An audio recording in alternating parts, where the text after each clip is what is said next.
There's a vending machine on campus that doesn't just dispense soda and snacks. It sits in the basement of Fowler Hall, even though the laundry machines were moved upstairs years ago. All the other ones have been updated into sleek, futuristic models, but not this one. It looks like it was plucked right out of the 90s, with its smudged glass display and silver coils holding snacks. Its red sign glows brightly in the darkness, through the musty haze, simply reading, "Refreshments." To be honest, I didn't really believe the urban legends surrounding the thing. But I work for the campus newspaper, and for Halloween, I got assigned to write this stupid fluff piece about it. The most popular legend about it goes like this. On a dark and stormy night, a sociology major went down into the basement of Fowler, craving an ice-cold bottle of Coke. But when he got it out of the machine, he realized it wasn't filled with the sugary delight he so craved, but a murky, red-brown sludge. The story diverges from there. Some say he drank it and died. Others say he turned it into the police, and it matched the remains of a local missing woman. Still, others say the bottle cursed him, and he went on an all-out murder spree that miraculously wasn't covered by a single news outlet. Yeah, you see where I'm going with this. There are other stories that follow a similar theme. A junior pressed the button for pretzels and got a human finger.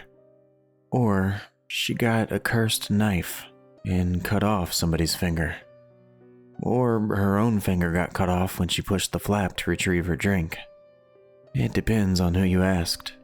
Everyone tells a different version. There are even a few stories that diverge from the whole murdery thing.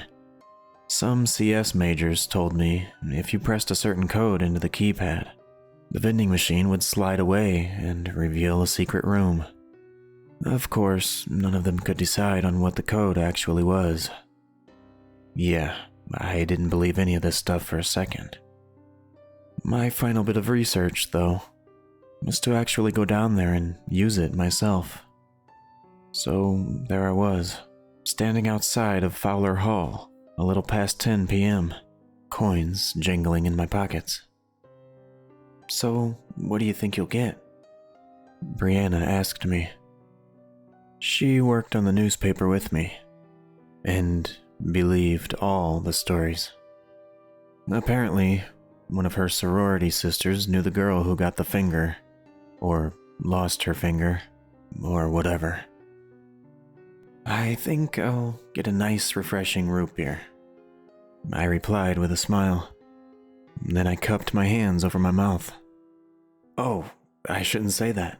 It can hear us, right?" Brianna rolled her eyes. "Come on, that stuff really did happen. Yeah, some people exaggerated it, and it kind of snowballed into an urban legend. But that girl really did lose her finger." Honestly, of all the stories I'd heard, that was the only one that sounded like it could be true. Sticking your hand in a 30-year-old machine that's all rusted up and half broken. I don't think she lost her finger, but she probably got a bad cut and had to get a tetanus booster or something. But then we rounded the corner, and I couldn't help the chill that tingled down my spine. It didn't match the other students' descriptions at all. It wasn't all rusted and dented and broken, with 20-year-old potato chips in it. Far from it. In fact, it seemed like the only thing that was cleaned regularly in this entire basement. The refreshments lettering glowed brightly. The snacks and drinks were perfectly nestled in their steel coils, not one of them askew. The boxes and chairs surrounding it were covered in a thick film of dust, but the vending machine sparkled. Even though this basement was an abandoned storage area, someone had been cleaning the machine regularly. I stepped right up to the glass, On the other side was a perfectly normal assortment of drinks and snacks. Potato chips, Oreos, Cheetos, and chocolate bars, and a line of sodas on the bottom. As my eyes hit the root beer, my stomach did a little flip.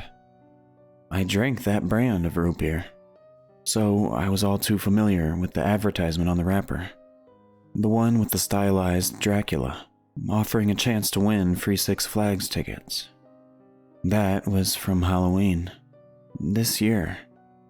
Someone had restocked this machine, recently. Who's restocking this thing? I whispered, leaning so close to the glass that I could see my own reflection. I thought nobody came down here. Maybe the janitor? I glanced at the clumps of dust sticking to the feet of the machine, the row of folding chairs leaning askew.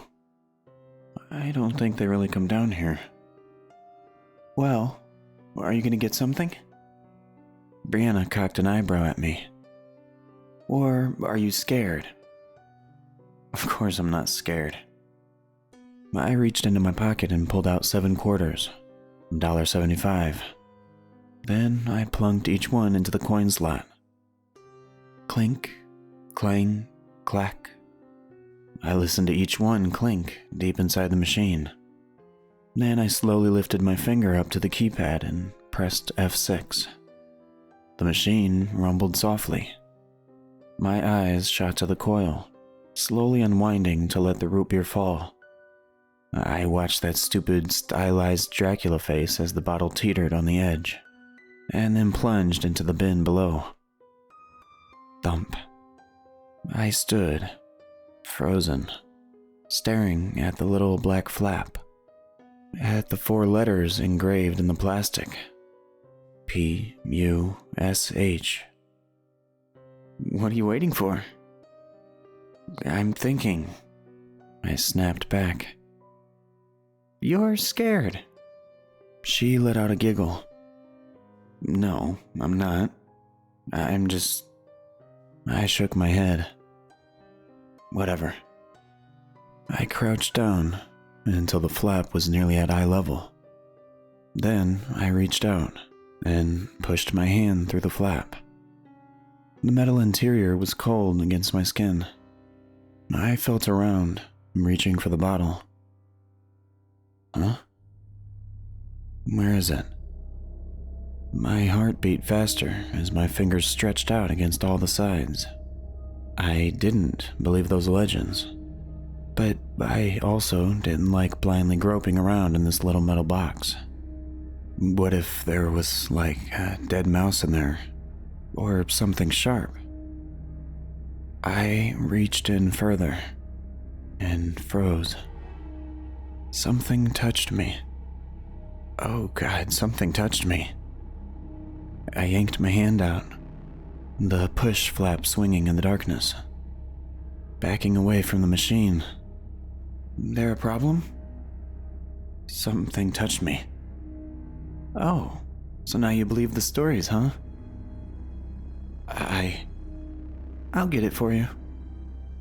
Before I could stop her, Brianna crouched down, stuck her hand in, rooted around. Found it. Right the... She let out a howl. Brianna! I screamed, rushing over. She tried to pull her hand out, tried to back away. It's stuck, she cried. Help me. I wrapped my arms around her waist and tried to pull her back, but she was right. Something was holding her in place.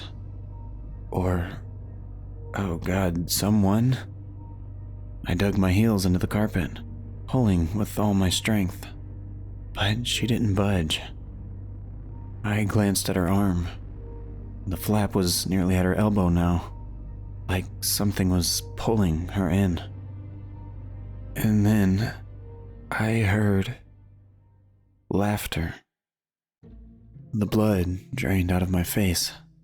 The shadows shifted in the murky hallway, and then 2 of my classmates stepped out from behind the vending machine. The look on your face Tori wheezed through giggles. I can't believe you fell for that, Allison added. I opened my mouth, but no words came out. I worked my jaw, glancing at each of their faces.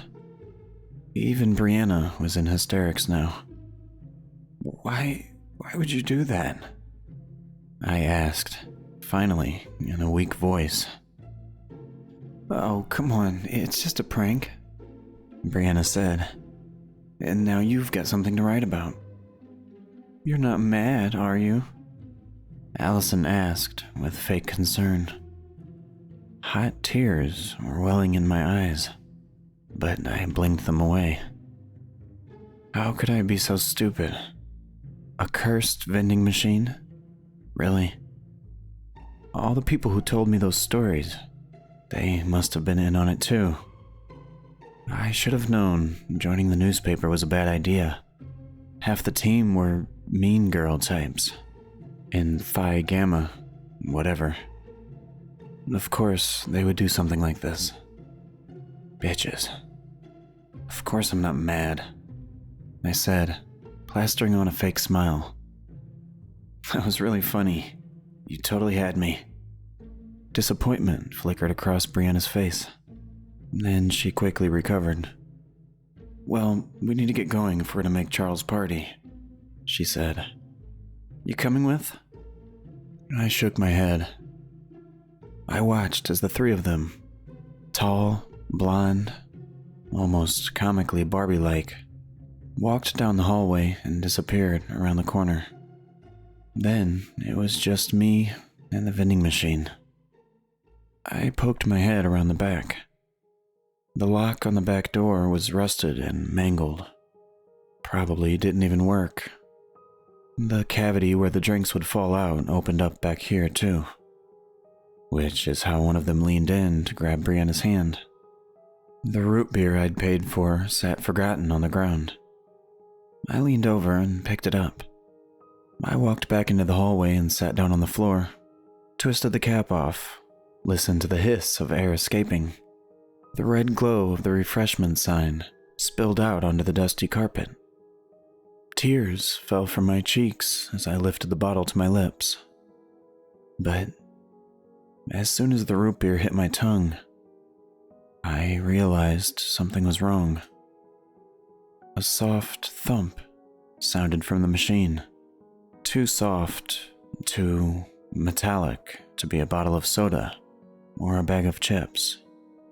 I slowly got up, walked over to it. The rows of chips and sodas stood perfectly still, untouched. I crouched down in front of the flap, my fingers hesitating in midair. I glanced up at the sign, the red light spilling onto my face, onto my tears. I pushed my hand inside. Unlike the first time, I found it immediately. It was a small envelope, nothing written on either side. I flipped it over in my hands, then opened it and slipped out its contents. 3 photographs. I recognized the faces immediately. Brianna, Tori, Allison. But each photo showed them in a compromising position. Brianna making out with a guy who wasn't her boyfriend. Tori smoking something out of a bong. Allison, well, before plastic surgery made her into the Allison I know. I looked up at the machine and smiled. Apparently, the rumors are true. There is something very, very special about the vending machine in the basement of Fowler Hall.